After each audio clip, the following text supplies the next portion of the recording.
நோக்கு. அந்த அவ என்னை பார்த்த உடனே இதை புதுக்கவிதைக்காரன் இதை எழுதினான்.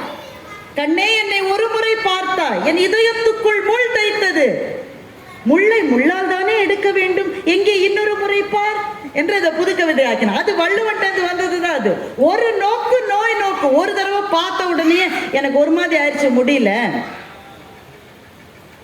ஒரு நோக்கு நோய் நோக்கு. இப்ப நீங்க இந்த கவிதை எழுதுறீங்கன்னு வச்சுக்கோங்களேன், எப்படி எழுதும்?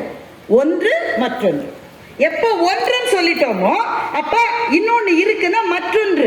இவங்க ரெண்டு பேர் பேசுறாங்க, சார் முதல்ல பேசிட்டாரு, மற்றொன்று பாரதி பாஸ்கர் அப்படித்தானே சொல்லுவோம். ஒன்று அவர், மற்றொன்று பாரதி, இப்படித்தானே பேசுவீங்க. அப்ப ஒன்று என்று வந்த போதே மற்றொன்றுன்னு தானே நம்ம சொல்லணும்.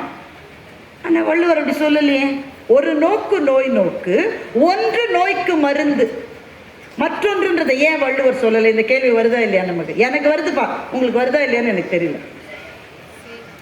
இத மற்றொன்றுன்னு சொன்னாலே அந்த தரத்துல அதுல இருந்து கொஞ்சம் குறைஞ்ச மாதிரி. Nothing is equal to this.